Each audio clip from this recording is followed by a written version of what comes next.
Earth there by Duran Duran. I've got Mary on the line. Hi, Mary. Hello. So, how you doing these days, Mary? We know things have not been great for you, but we were just having a chat there. You are slowly on the mend. I am definitely slowly on the mend. I've never in my life had a cough that's lasted nearly 9 weeks. So, but yeah, I'm definitely going the right way. So that's good. Well, while we're talking, if you suddenly say I need a rest, we'll just give you a minute and we'll put a record on and then come back. Okay. So just let me know. Yeah, apologies in advance for coughing, guys. we allow coughing on Astro Radio. We're not the BBC. Well, what we're going to start with, Mary, first of all, is the idea of these lock-in interviews is to get to know the person that we're talking to. As you know, I've been interviewing very different people, and it's basically, how did you start in astronomy? What was the spark that got you going? I think for me, when I was probably about 4, I have a very clear memory. My mum was a child of the Apollo era, so she was obsessed with the moon from being a kid. And whenever the moon was around, we would try and race it or just point at it. And I was a chronic insomniac from being really little, so I was obviously destined to be an astronomer. And I think I just used to stare out of my window and just watch the moon for hours and hours and hours. And I just found it so peaceful. I liked the light. I've always been kind of liking blue and purple sorts of colours, so that kind of bluish colour that you get around when the moon's nearly full, I always just found that really restful. And I grew up in the 70s and 80s, and we used to have door-to-door salesmen. That's the Mitchell Beasley World of Knowledge, I think they were called, these encyclopedia I remember. sets. And there was one that was Science in the Universe, and it had all the star maps in it. And even before I could read the words, I would just stare at the pictures. And the space artists from that period as well, it had these absolutely captivating drawings of what they thought moons would look like from Jupiter, or what Jupiter would look like from a moon. And so those kind of artworks combined with the star charts just got me hooked from a very, very young age. So my first telescope was when I was 11. That was just the best birthday ever. Yeah. Didn't know how to use it at all, but I had it, which was amazing. I've just got an email here from Rob. He's over in the USA, in Milwaukee, and he said he's heard a lot about you, and he said you're an inspiration for women astronomers. Oh, that's really sweet. Thank you. Of course, we've got you on. We carry Comet Watch now on Astro Radio, and obviously you're heard on Comet Watch as well, aren't you? Yeah. Yeah. So that's with Neil and Nick. Yeah. Nick. Yeah. So no, it's really good fun. I'm actually not that knowledgeable about comets, if I'm honest. I love them. I find them absolutely mesmerizing. I love the fact that you can see them moving against the background stars, and I really, really love them, and I like imaging them. And so they asked me to be a guest on the show because at the time I was imaging a lot more comets than I seem to get around to now. And it's just been so great. The guests that we have on that show are amazing, and I love every single show that I've been involved with. And I've made so many new friends because of it. So, yes, I love Comet Watch. Yes, I mean, I'm the same. I know absolutely nothing about comets whatsoever. It's something I've never really looked into, and I have to be honest. And I'll do this on the radio to loads of people. I have no idea how to image a comet. It can be a bit tricky. They can be, well, particularly when the Northern Hemisphere seemed to have a dearth of decent ones recently. Yeah, so and of course the one we had recently as well, it was on the wrong side of our house anyway, so I can make an excuse. That's why I didn't image it. It's on the wrong side of the house. Now you go out and do loads and loads of talks, don't you? I do, yeah. And what sort of talks do you do? Because obviously there's going to be lots of people across the UK from different astronomical societies, and funnily enough, I was recommending you yesterday on the phone to Liverpool Astronomical Society, so they will be booking you when we get back to normal. Oh, that's kind. Thank you. Well, the very first talk I did was to our village history group, and it was about the history of astronomy. Because when I moved to this village, everyone obviously knew that we were both astronomers, and the guy that booked me was quite interested in that. And it was the first talk I'd done in years and years and years, and I absolutely loved it. And then you did some talks for us at Tooley's Boatyard at astrophotography courses. Well, Matt, who ran that when it was still going, he asked me to do a beginner's astrophotography workshop there, and that was when that kind of started. And then just from word of mouth, really, from doing probably 7 talks a year at Thule's, it then started to kind of, somebody came there that was a member of a camera club, so then a camera club booked me. The friends that were there were members of other clubs, and then word of mouth just kind of spread. So now, I'm having to kind of turn down quite a few because of my back problems. I can't do all the traveling that I'd love to do. If I could, I would do talks every single day. I love it, absolutely love it. I love meeting the people.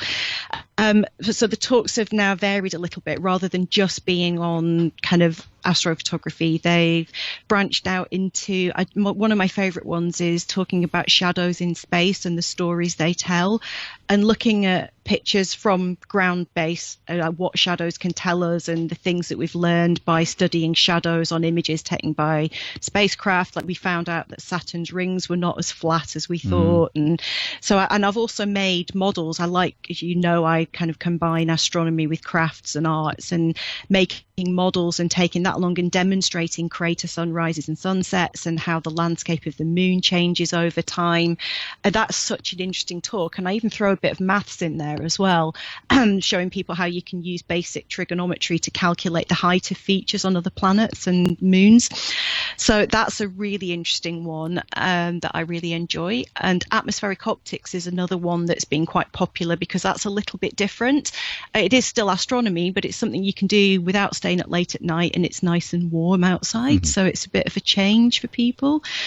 I'm trying to think what else I do. Oh, there's a history of women in astronomy one, which has been booked for, well, it had been cancelled because of the lockdown, but I'm booked to do that in a few more places. And then there's the kind of workshop based ones that are kind of like just talking about star trails or Milky Way photography or lightning photography. So depending on the audience, I kind of tailor the talk to the group. But I never dumb things down because I don't agree with doing that. But I'm not an expert on any of these things. So I think the way I put it across makes it approachable to people that are not astronomers. And it just gets them into trying something that wouldn't, and particularly camera clubs, just learning how to do some nightscape stuff is a really good thing to have in your arsenal as a photographer. So it's just great. I really enjoy it. So there's actually, my list of topics has grown immensely over the last 5 years, and my talks page has now got a very long list on it. But as many of us that kind of go out and do talks do, I do a lot of stuff with Cubs and Scouts, and if you're doing a particular badge, then there is a list of criteria that they need you to cover. But other times I do stuff in schools where they may not be following a curriculum, they just want something about stars, or they want something just about the solar system, or whatever they need. I just write a talk for it, and I just love that. It pushes me as a speaker and helps me learn more about astronomy as well. So yeah, I am so pleased that I'm able to get out and do the talks now. I love it. I know that. I mean, I know how enthusiastic you are. As I say, when we did the talks down at Thule's, came down and stopped with you, and very enthusiastic, I have to say. But of course, you're married to an astronomer as well, aren't you? So Mark's got an observatory in the garden. So what's Mark got in the observatory? Well, in the observatory now, we've got a Ritchie Chrétien 8-inch telescope, which is on an EQ6 mount, and that's all kind of run from the laptop. Actually, he patches into it from the dining room. I'm one of the astronomers that actually likes being out in the cold. So when he first built the observatory shed, everyone that does photography will know that there's about 800 different ways of taking an astro picture. Mark and I cannot agree on how to do anything. We never ever argue, but we were starting to fight over whose turn it was to use the observatory. And that's how ridiculous things got.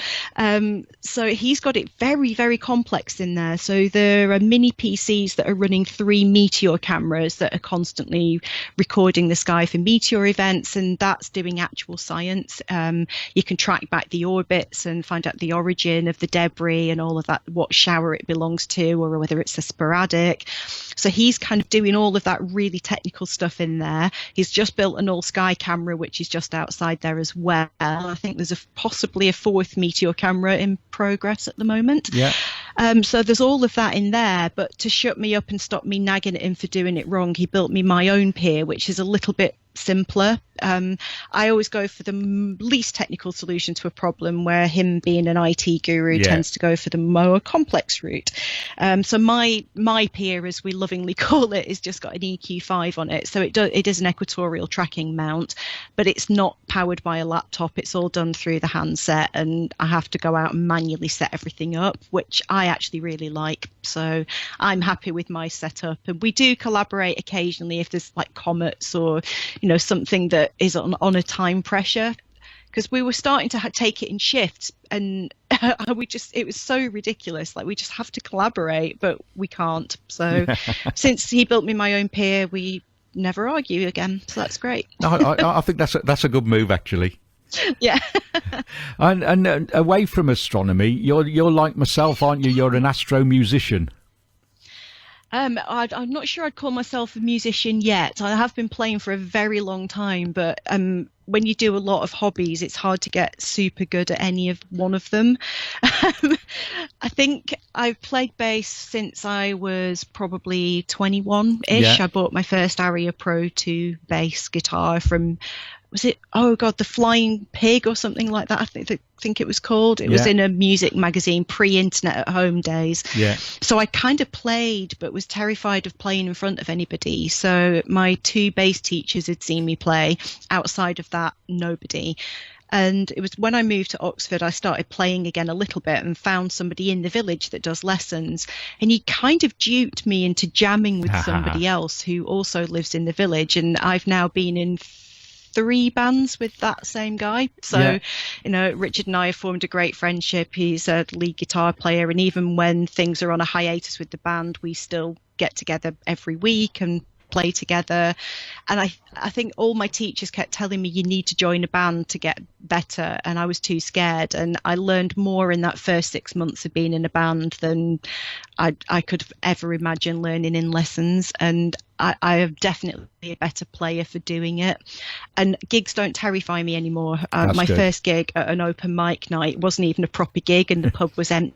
But I was almost vomiting. I was so frightened.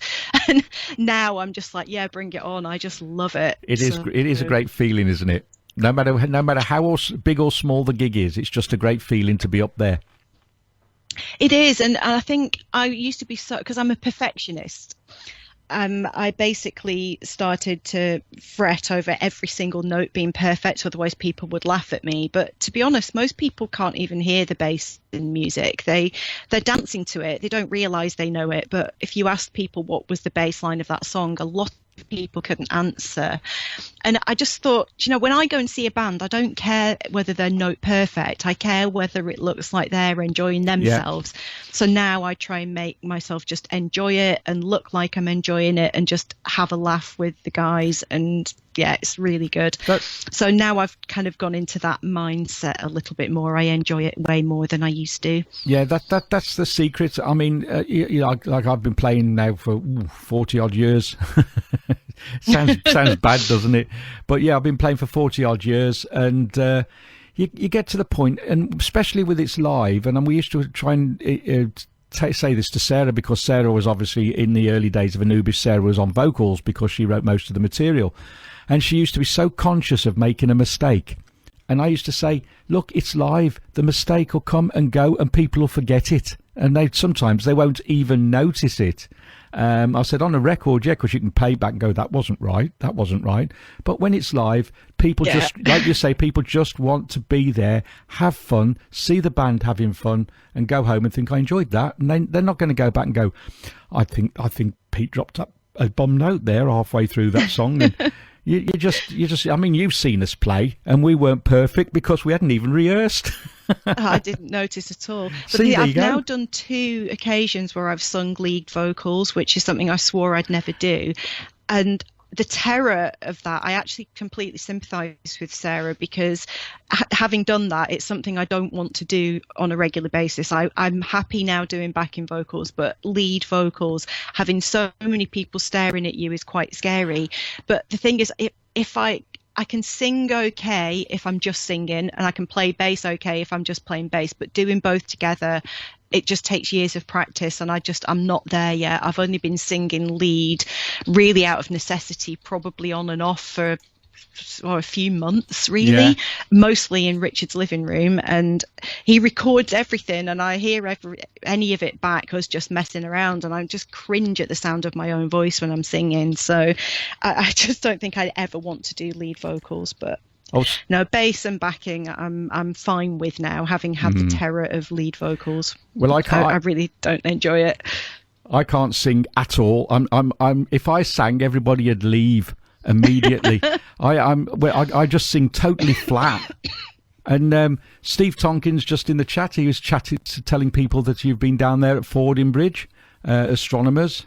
They're lovely, those guys. Yeah, but before you go, I want to let you go and have a rest now. But just a little bit about your Astro Sketching. Now, this astounds me, because you come and help us out at Solar Sphere you were supposed to be doing a talk this year, but we'll have to move that to next year if you don't mind, because I don't think we're going to be having a Solar Sphere. No. I can't see it happening. Can you? To be fair. No, I can't, to be honest. But no. Yeah, it's better to wait a year and have everybody there, and so we'll just risk not having people there. So we'll move your talk to next year. And also, you do this Astro Sketching. Now, I can't draw, and I know some of the people that came and sat down with you couldn't draw, yet they were producing things that looked like photographs. I mean, it was unbelievable. Oh, it's amazing. How do you do it? Basically, I seem to have a knack for just seeing things in blocks. So if I look at a picture of the moon, when I'm doing this workshop with beginners, I will choose something that's got really obvious bright white regions, something that's got some really dark black shadows on the crater floor or whatever, a mountain or whatever it is. Tell people to kind of sketch out the dark bits and colour them in, the white bits and colour them in, and everything else is just shades of grey in between. And if you break it down like that and just look at it as shapes, and every single sketch that I've done of my own, when I'm 3/4 of the way through it, I'm thinking this is going to go in the bin. It's absolutely terrible. And this weird thing happens when you're sat looking at your own work for an hour, or sometimes 6 hours I'll spend on a sketch. You kind of think it's really, really bad, but you go and make a cup of tea and look at it from a different angle, and suddenly it's leaping off the page. Yeah. And I think what I make everybody do who does the sketching workshops is take a photograph of their sketch and look at it on a phone, because somehow seeing it on a camera makes you view it with a different eye. Yeah. And everybody is so pleased with the work that they produce. I mean, even the little kids, the stuff that they do is incredible. And what amazes me is like I always put a collage together after Solar Sphere or any other event, and you can see that everyone's done a Horsehead Nebula sketch, or everybody's done a galaxy sketch, or everyone's done the same crater, and it's obvious which crater it is, but no two sketches look the same, and I think that's amazing. So one of the things I try and do is not project my drawing style onto people. I tell them how I do it, then let them do it their way, and that seems to work. And people are always so proud of what they've achieved then, and they always take it home and put it on the wall and show their family. And so I think that's really great. I'm glad I'm able to teach that to people. No, it's brilliant. I mean, I just stood there and watching these pictures coming out, and I looked at them, I thought, I'm sure that's a photograph. And then you look at it, no, it's not, it's a drawing. Anyway, Mary, thanks for calling in tonight. And, thank you. Thanks for having me. No problem at all. And you keep safe and keep well, and give Mark. I don't know if are you social distancing from Mark or not. Not anymore. I'll give him give him a big hug then. I will do. Thanks. And bye. Bye.